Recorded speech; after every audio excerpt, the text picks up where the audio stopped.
Hello friends, welcome to my YouTube channel sip study of law.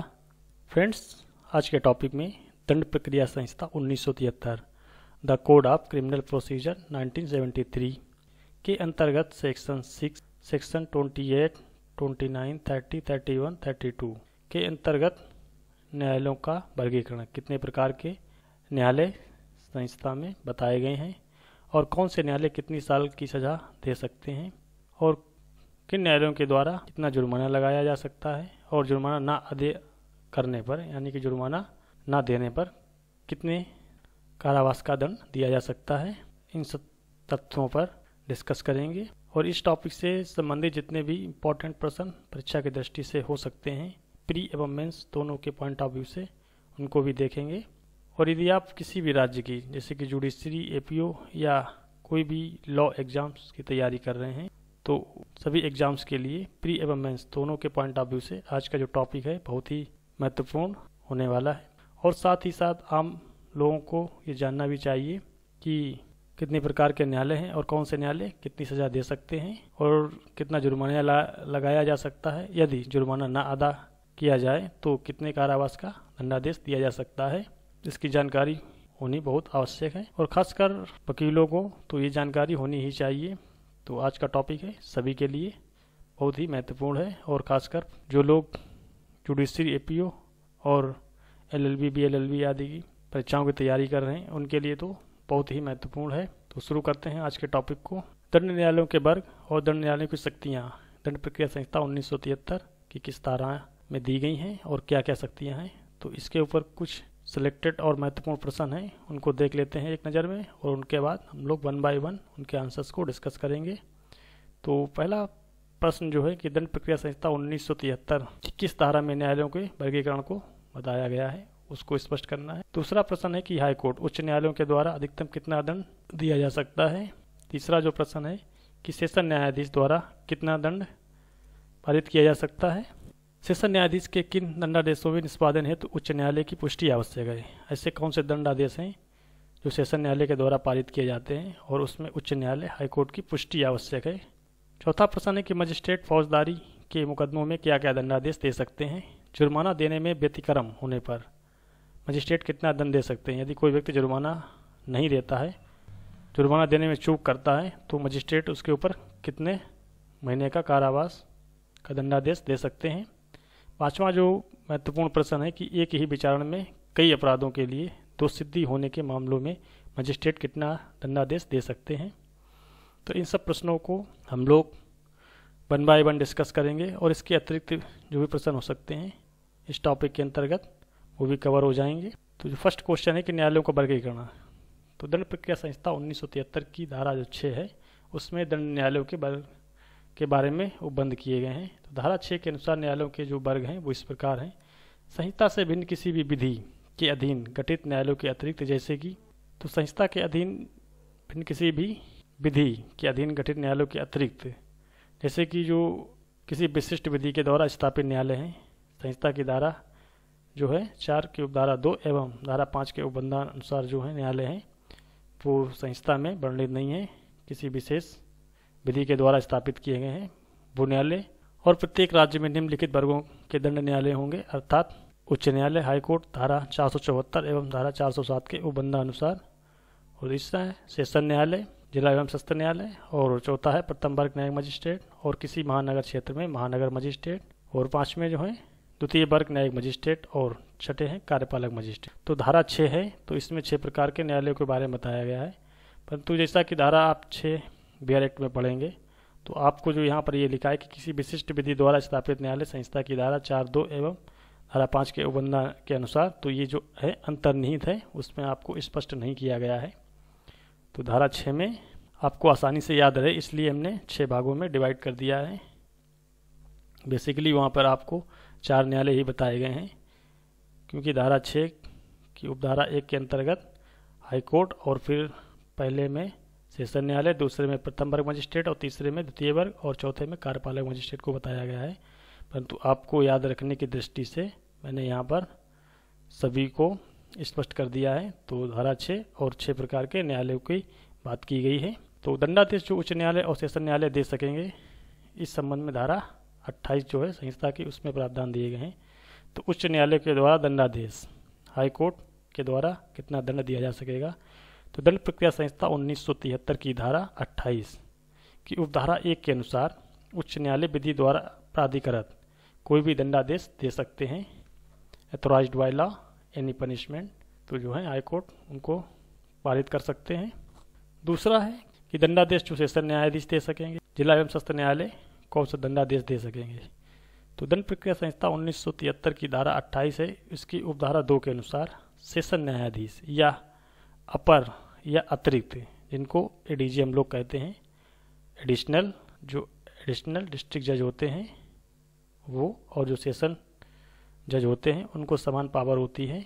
तो यहाँ पर आपको कन्फ्यूजन नहीं होना है डीजे और एडीजे में, क्योंकि यहाँ पर जो एडीजे हैं वो एडिशनल हैं, अतिरिक्त, और अपर, तो उन दोनों की जो पावर है वो सेम होगी। तो विधि के द्वारा प्राधिकृत कोई भी दंडादेश दे सकते हैं, किंतु मृत्यु दंडादेश यदि सेशन न्यायालय के द्वारा दिया जाएगा तो उसकी जो पुष्टि है वो उच्च न्यायालय के द्वारा की जानी आवश्यक है। तो पुष्टि संबंधी जो प्रावधान है, यदि सेशन न्यायालय के द्वारा मृत्यु दंडादेश का आदेश पारित किया जाता है तो जो संहिता की धारा 28 में प्रावधान दिया गया है कि सेशन न्यायालय के द्वारा मृत्यु दंडादेश पारित किया जाना, और संहिता का जो अध्याय 28 है, आप याद रखने के लिए हमने आपको यहाँ पर अध्याय जो है चैप्टर्स भी बता दिया है कि सेक्शन 28 में सेशन न्यायालय के द्वारा मृत्यु दंडादेश दिया जाना, और चैप्टर जो 28 है, सेक्शन 28 और चैप्टर 28 की जो धारा 366 है, उसमें जो सेशन न्यायालय के द्वारा मृत्यु दंडादेश दिया जाएगा उसकी पुष्टि जो है हाई कोर्ट के द्वारा की जाना आवश्यक है। धारा 367 में जो है अतिरिक्त साक्ष्य लेकर जांच करने के बाद, और धारा 368 के अंतर्गत मृत्यु दंडादेश की पुष्टि उच्च न्यायालय के द्वारा की जाएगी। सेशन न्यायालय के द्वारा पास की गई मृत्यु दंडादेश की, यदि मृत्यु दंडादेश से भिन्न दंडादेश उच्च न्यायालय के द्वारा पारित किया जाता है तो धारा 369 के अंतर्गत कम से कम उच्च न्यायालय के 2 न्यायाधीशों के द्वारा हस्ताक्षरित किया जाएगा। तो जब भी सेशन न्यायालय के द्वारा मृत्यु दंडादेश पारित किया जाएगा तो वो कन्फर्मेशन के लिए हाई कोर्ट के पास भेजा जाएगा। तो हाई कोर्ट की जो है पुष्टि मृत्यु दंडादेश के मामलों में आवश्यक है। तो आप ये जो फैक्ट है इसको ध्यान में रखें। तीसरा है कि दंडादेश जो सहायक सेशन न्यायाधीश दे सके। तो जो सहायक सेशन न्यायाधीश होते हैं इनको असिस्टेंट सेशन जज कहते हैं, या इनको शॉर्ट में एडीजी भी कहते हैं, एडिशनल डिस्ट्रिक्ट जज और असिस्टेंट डिस्ट्रिक्ट जज। तो यहाँ पर आपको एडीजे में कंफ्यूज नहीं होना, क्योंकि अगर आप शॉर्ट में इंग्लिश के पॉइंट ऑफ व्यू से देखेंगे तो एडीजे सेम है। एक एडीजे जो है आपको एडिशनल है और दूसरे जो है असिस्टेंट है। तो जो एडिशनल है वो है उनको जो पावर प्राप्त है वो सेशन जज की पावर प्राप्त है, और जो असिस्टेंट हैं उनको सेशन जज की पावर प्राप्त नहीं है। जो असिस्टेंट हैं वो सिर्फ 10 वर्ष तक के कारावास का ही दंडादेश दे सकते हैं। तो संहिता की धारा 28 की उपधारा 3 के अनुसार स्पष्ट किया गया है कि सहायक सेशन न्यायाधीश असिस्टेंट सेशन जज जो हैं वो मृत्यु या आजीवन कारावास या 10 वर्ष से अधिक अवधि के कारावास के सिवाय, यानी कि मृत्यु दंडादेश और आजीवन कारावास और 10 वर्ष से अधिक के जो कारावास होंगे उनको छोड़ करके कोई भी दंडादेश दे सकते हैं जो कि विधि द्वारा प्राधिकृत है। तो इसका अर्थ ये है कि जो सहायक सेशन न्यायाधीश हैं वो 10 वर्ष तक के कारावास का दंडादेश दे सकते हैं।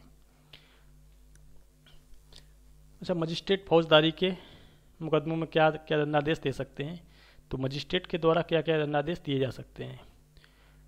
तो संहिता की धारा 29 में दंडादेश जो कि मजिस्ट्रेट के द्वारा दिए जा सकते हैं उनको बारे में बताया गया है और उनकी शक्तियों के बारे में बताया गया है। तो जैसा कि हम लोग धारा 6 में देख चुके हैं कि मजिस्ट्रेट के जो न्यायालय हैं वो कितने प्रकार के होते हैं। तो धारा 29 की उपधारा 1 के अनुसार मुख्य न्यायिक मजिस्ट्रेट, जिनको चीफ जुडिशियल मजिस्ट्रेट CJM कहते हैं, उनके जो न्यायालय हैं मृत्यु या आजीवन कारावास या 7 वर्ष से अधिक के कारावास के सिवाय कोई भी दंडादेश दे सकते हैं जो कि विधि के द्वारा प्राधिकृत किया गया है। तो इसका तात्पर्य यह है कि जो CJM है वो 7 वर्ष तक के कारावास का दंडादेश दे सकते हैं। धारा 29 की उपधारा 2 के अनुसार प्रथम वर्ग मजिस्ट्रेट का न्यायालय, तो जो प्रथम वर्ग मजिस्ट्रेट के जो न्यायालय हैं वो 3 वर्ष से अनाधिक अवधि तक के लिए कारावास का या 10,000 रुपये से अनाधिक जुर्माने का या फिर दोनों का दंडादेश दे सकते हैं। तो इसका शॉर्ट में तात्पर्य ये है कि जो प्रथम वर्ग मजिस्ट्रेट हैं, फर्स्ट क्लास जुडिशियल मजिस्ट्रेट हैं, वो 3 वर्ष तक के कारावास और 10,000 रुपये तक जुर्माने या फिर दोनों का दंडादेश पारित कर सकते हैं। धारा 29 की उपधारा 3 के अनुसार द्वितीय वर्ग मजिस्ट्रेट के न्यायालय, सेकेंड क्लास जुडिशियल मजिस्ट्रेट के जो न्यायालय हैं, वो 1 वर्ष से अनाधिक अवधि के लिए कारावास और 5,000 रुपये जुर्माने से अनाधिक जुर्माने का या फिर दोनों का दंडादेश पारित कर सकते हैं। तो अनाधिक नॉट एक्सीडिंग 1 ईयर्स, मतलब कि 1 वर्ष तक का दे सकते हैं, 1 वर्ष से अधिक का नहीं। तो जो सेकेंड क्लास जुडिशियल मजिस्ट्रेट हैं वो 1 वर्ष तक कारावास या 5,000 रुपये जुर्माना या फिर दोनों को दे सकते हैं। धारा 29 की उपधारा 4 के अनुसार मुख्य महानगर मजिस्ट्रेट के न्यायालय को और मुख्य न्यायिक मजिस्ट्रेट के न्यायालयों की जो शक्तियां हैं वो महानगर मजिस्ट्रेट के न्यायालय को प्रथम वर्ग मजिस्ट्रेट की शक्तियां प्राप्त होंगी। इसका तात्पर्य ये है कि जो CGM की पावर है वो CMM को प्राप्त होगी और जो फर्स्ट क्लास मजिस्ट्रेट की पावर है वो MM को प्राप्त होगी, मेट्रोपोलिटन मजिस्ट्रेट को। तो धारा 29 में कार्यपालक मजिस्ट्रेट के दंडादेश देने की शक्ति को नहीं बताया गया है। जैसा कि हम लोगों ने सेक्शन 6 में देखा कि कार्यपालक मजिस्ट्रेट के भी न्यायालय होते हैं, परंतु दंडादेश की शक्तियों के मामले में कार्यपालक मजिस्ट्रेट के न्यायालयों की शक्तियों के बारे में धारा 29 में नहीं बताया गया है। जबकि कार्यपालक मजिस्ट्रेट जो हैं 3 वर्ष तक के कारावास का दंडादेश पारित कर सकते हैं और 5,000 रुपये तक के जुर्माने को अधिरोपित कर सकते हैं या फिर दोनों का दंडादेश दे सकते हैं। ये जो प्रावधान है वो राज्य संशोधन के अंतर्गत state of Punjab amendment act के द्वारा जोड़ा गया है। तो दंड प्रक्रिया संहिता संशोधन अधिनियम 2005 के द्वारा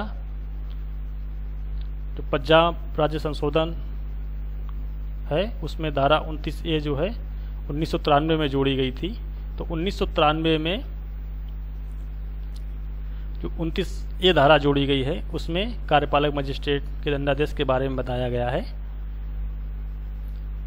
तो जब 1993 में धारा 29A जोड़ी गई है तो उस समय जो मजिस्ट्रेट थे, कार्यपालक मजिस्ट्रेट, उनको 3 वर्ष का कारावास और 1,000 रुपये तक जुर्माने देने का अधिकार था।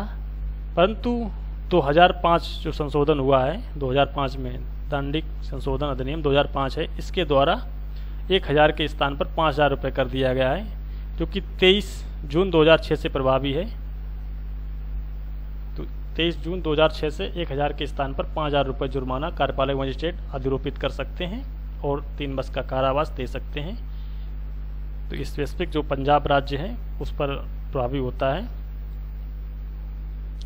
तो संक्षेप में हम लोग याद करने के उद्देश्य से जो है, ताकि हम लोगों को हमेशा ध्यान में बना रहे और इसकी स्क्रीन जो है वो हम लोगों के दिमाग में छपी रहे। हो सके तो आप लोग इसका स्क्रीनशॉट ले लें, क्योंकि हम लोग संक्षेप में समझेंगे कि जो न्यायालय की शक्तियाँ हैं वो किस तरीके से हैं, जिनको हम लोग बहुत कम शब्दों में याद रख सकते हैं और अपने तरीके से लिख सकते हैं। तो जैसे कि न्यायालय की जो शक्तियाँ हैं उनको 2 भागों में बांटा गया है। पहला है उच्च न्यायालय एवं सेशन न्यायालय के द्वारा जो धारा 28 और धारा 29 2 धाराएँ दी गई हैं, जिनमें शक्तियों के बारे में बताया गया है कि कौन से न्यायालय कितना दंडादेश पारित कर सकते हैं। तो उच्च न्यायालय एवं सेशन न्यायालय धारा 28 में और न्यायिक मजिस्ट्रेट धारा 29 में। तो ये 2 धाराएं हैं। तो हाई कोर्ट तो है विधि के द्वारा प्राधिकृत कोई भी दंडादेश दे सकते हैं। 28 की उपधारा 1 के अंतर्गत आप देख लें, और 28 की उपधारा जो 2 है, डीजे और एडीजे, यानी विधि के द्वारा प्राधिकृत कोई भी दंडादेश दे सकते हैं। डीजी और एडीजे का मतलब वही है कि सेशन जज और अतिरिक्त सेशन या अपर सेशन जज। किंतु मृत्युदंडादेश जो होगा उसकी हाईकोर्ट के द्वारा पुष्टि आवश्यक है, जैसा कि हम लोग ऊपर देख चुके हैं पूरा डिटेल से। तो आप लोग इतना याद रखें कि डीजे एडीजे विधि द्वारा प्राधिकृत कोई भी दंडादेश दे सकते हैं।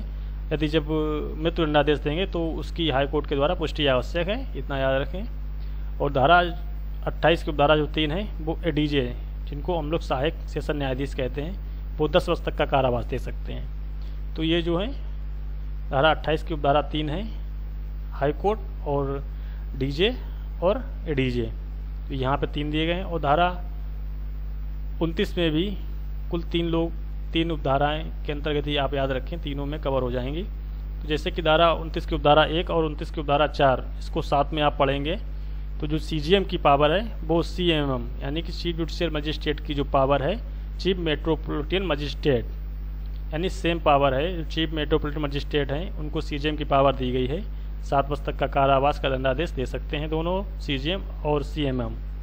29 की उपधारा 2 और 29 की उपधारा 4 को जब साथ में पढ़ेंगे तो फर्स्ट क्लास जुडिशियल जो मजिस्ट्रेट हैं, फर्स्ट क्लास जुडिशियल मजिस्ट्रेट की जो पावर है 3 वर्ष 10,000 रुपये जुर्माना या फिर दोनों, वही जो पावर है मेट्रोपॉलिटन मजिस्ट्रेट की है, महानगर मजिस्ट्रेट की, तो दोनों की सेम पावर है। तो 29 की उपधारा 1 और 29 की उपधारा 4, 29 की उपधारा 2 और 29 की उपधारा 4, इन दोनों को साथ में मिलाकर पढ़ेंगे तो दोनों की जो है यहाँ पर सेम पावर होगी। और 29 की जो उपधारा 3 है इसमें सेकेंड क्लास जुडिशियल मजिस्ट्रेट के बारे में बताया गया है। तो जो सेकेंड क्लास जुडिशियल मजिस्ट्रेट हैं वो 1 वर्ष का कारावास या 5,000 रुपये जुर्माना या फिर दोनों दे सकते हैं। 29A के बारे में हमने जैसा कि ऊपर डिस्कशन किया कि ये जो है स्पेसिफिक पंजाब राज्य के लिए है, क्योंकि ये राज्य संशोधन के अंतर्गत संशोधन करके पंजाब राज्य के द्वारा धारा 29A को 1993 में जोड़ा गया, जिसमें कार्यपालक मजिस्ट्रेट के दंडादेश के बारे में प्रावधान दिया गया है। तो आप एग्जीक्यूटिव मजिस्ट्रेट जो हैं EM जो हैं एग्जीक्यूटिव मजिस्ट्रेट, वो 3 वर्ष तक के कारावास या 5,000 रुपये जुर्माना या फिर दोनों को अधरोपित कर सकते हैं। तो इसका आप स्क्रीनशॉट ले लें, क्योंकि ये बहुत ही संक्षेप में लिखा गया है, आपको हमेशा याद रहेगा, याद रखने का बहुत ही शॉर्ट तरीका ही। नेक्स्ट क्वेश्चन जैसे कि बनता था, जो कि एक ही विचारणा में कई अपराधों के लिए दोषसिद्धि होने के मामलों में दंडादेश, यानी जब एक ही ट्रायल हो रहा है और कई अपराधों का, और उसमें जो दोषसिद्धि हैं उनके मामलों में दंडादेश किस तरीके से दिया जाएगा। तो जो संहिता की धारा है 31 की उपधारा 1 के अंतर्गत, जब एक विचारणा में कोई भी व्यक्ति 2 या अधिक अपराधों के लिए दोषसिद्धि किया जाता है, तब भारतीय दंड संहिता 1860 की जो धारा 71 है उसके उपबंधों के अधीन रहते हुए न्यायालय उसे उन अपराधों के लिए विहित विभिन्न दंडों में से उन दंडों के लिए जिन्हें देने के लिए ऐसा न्यायालय सक्षम है दंडादेश दे सकता है।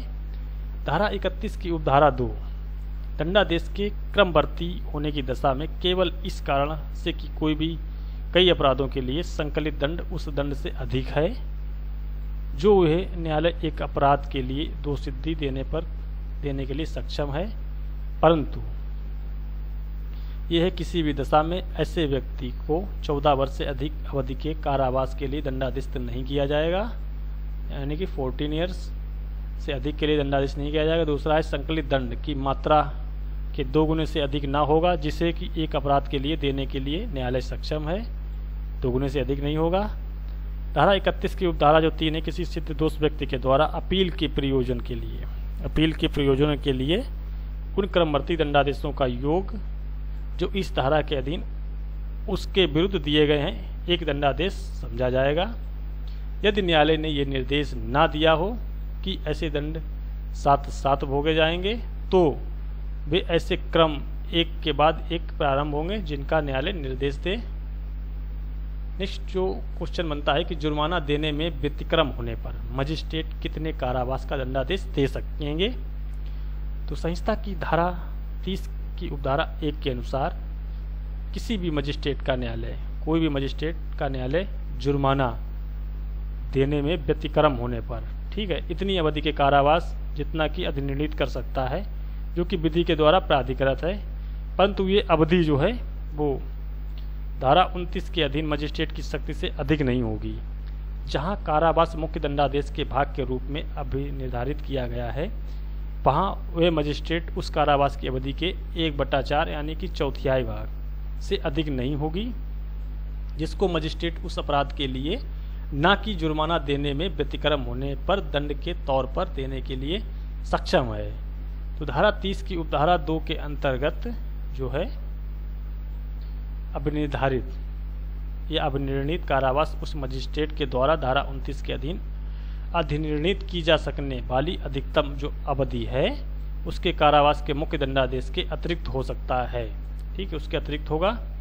जुर्माना ना अदा करने पर जो कारावास का मापमान है वो इस प्रकार है, जैसे कि 50 रुपये तक यदि जुर्माना है उसको यदि अदा नहीं किया जाता है तो 2 महीने का कारावास मजिस्ट्रेट के द्वारा दिया जा सकता है अतिरिक्त, यानी कि कारावास जो दिया गया है उसके अतिरिक्त दिया जा सकता है। यहाँ पर आप लोगों को ये ध्यान रखना है कि जब कारावास दिया जा रहा होगा और जुर्माना भी होगा तब ये प्रावधान है 1, 2, 3 जो दिए गए हैं ये लागू नहीं होंगे। ये जो प्रावधान है वो सिर्फ जब अपराध ऐसा है जो सिर्फ जुर्माने से दंडनीय है तब ये है मापमान जो लागू होगा। यदि जुर्माना सिर्फ 50 रुपये तक है तो 2 महीने का कारावास दिया जाएगा, और 51 रुपये से 100 रुपये तक का जुर्माना यदि है तो 4 महीने का कारावास दिया जाएगा, और यदि 100 से अधिक यानी कि 101 से कितना भी हो 6 महीने से अधिक का कारावास किसी भी दशा में नहीं दिया जाएगा। तो ये जो प्रावधान है वो सिर्फ जब दंडादेश ऐसे अपराध से संबंधित हो जिसमें सिर्फ कारावास का दंडादेश दिया गया हो, सिर्फ जुर्माने का दंडादेश दिया गया हो, उस पर ये लागू होंगे। तो किसी भी दशा में 6 महीने से अधिक का कारावास जुर्माना से दंडनीय अपराध हो। यदि ऐसे अपराध जो कि केवल जुर्माने से दंडनीय हैं, यदि जुर्माना अदा नहीं किया जाता है तो किसी भी दशा में कारावास 6 महीने से अधिक नहीं होगा। तो ये चीज़ आप लोगों को याद रखनी है कि जो ये प्रोविज़न है कि 50 रुपये और 51 से 100 रुपये और 100 से अनाधिक तो 6 महीने से अधिक का कारावास नहीं आरोपित किया जाएगा। तो ये जो प्रावधान ऐसे ही मामलों में लागू होंगे जहां पर सिर्फ जो अपराध जुर्माने से दंडनीय है उस पर लागू होंगे, और जो अपराध कारावास और जुर्माने दोनों से दंडनीय हैं तो वहां पर जो प्रावधान है वो 1/4 जो है चौथाई वाले 1/4 ये लागू होंगे। तो ये चीज़ आप लोगों को याद रखनी है। तो फ्रेंड्स, आज के टॉपिक में हम लोगों ने दंड प्रक्रिया संहिता 1973 की धारा 6, धारा 28, 29, 30, 31, 32 के अंतर्गत जो महत्वपूर्ण प्रश्न एग्जाम के पॉइंट ऑफ व्यू से हो सकते थे उनको हम लोगों ने बहुत ही सिंपल लैंग्वेज में समझा, जो कि प्री एवं मेंस दोनों के पॉइंट ऑफ व्यू से बहुत ही महत्वपूर्ण हैं और ये परीक्षाओं में सबसे ज़्यादा पूछे जाते हैं, और इनकी जानकारी होना भी सभी को आवश्यक है। कोई भी परीक्षार्थी हो, चाहे वो LLB का हो, LLM का हो या जुडिशरी या APO किसी की भी एग्ज़ाम की तैयारी कर रहे हैं, तो ये चीज़ आप लोगों को जानकारी में होनी ही चाहिए। तो फ्रेंड्स, एक बहुत ही महत्वपूर्ण सूचना है कि जो लोग बिहार APO की तैयारी कर रहे हैं उन लोगों के लिए है। तो सूचना ये है कि जो लोग बिहार APO मेंस एग्ज़ाम की तैयारी कर रहे हैं, यदि वो लोग कंप्लीट कोर्स के PDF नोट्स, स्पेशल वीडियोज और प्लेलिस्ट को चाहते हैं तो वो लोग सिर्फ स्टडी ऑफ लॉ पर जा कर के जो ज्वाइन बटन है इसको क्लिक करेंगे तो यहाँ पर आपको गोल्डन स्टैंडर्ड प्लान मिलेगा जो कि 799 का है। ऑफर के तौर पर आप लोगों को दिया गया है। यहाँ पर आपको बिहार APO मेंस के कंप्लीट नोट्स सिर्फ 799 के ऑप्शन को ज्वाइन करके प्राप्त हो जाएंगे। और जो लोग बिहार APO मेंस एग्ज़ाम के जो पेपर नंबर 7 है जिसमें सिर्फ 6 एक्ट जो हैं उनसे, जो छोटे छोटे एक्ट हैं उनसे प्रश्नों को पूछा जाएगा, जिसमें अधिकतर परीक्षार्थी जो हैं परेशान हो जाते हैं कि किस तरीके से क्वेश्चंस आएंगे और किस तरीके से उनके आंसर्स लिखे जाएंगे। तो उन लोगों को परेशान होने की आवश्यकता नहीं है, क्योंकि हमारे चैनल सिर्फ स्टडी ऑफ लॉ पर एक सिल्वर स्पेशल प्लान दिया गया है, सिर्फ 159 का है, जो कि पेपर नंबर 7 है माइनर एक्ट, उसके जितने भी इम्पॉर्टेंट और सिलेक्टेड क्वेश्चन आंसर हो सकते हैं उनकी PDF फाइल और previous years all question papers की PDF फाइल, और जो 6 बियर एक्ट हैं जिनसे प्रश्नों को पूछा जाएगा उनकी PDF फाइल आपको सिर्फ 159 रुपीज़ के ऑप्शन को ज्वाइन करना है, वहाँ पर आपको सब मिल जाएगा। तो ज्वाइन करके आप लोग योजना का लाभ उठा सकते हैं।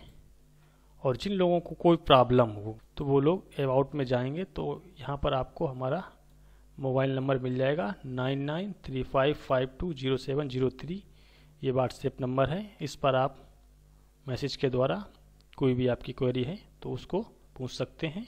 और जो लोग बिहार APO मेंस एग्ज़ाम से रिलेटेड ओनली वीडियोज़ को देखना चाहते हैं तो उन लोगों के लिए हमारे चैनल सिर्फ स्टडी ऑफ लॉ पर एक स्पेशल प्लेलिस्ट तैयार की गई है।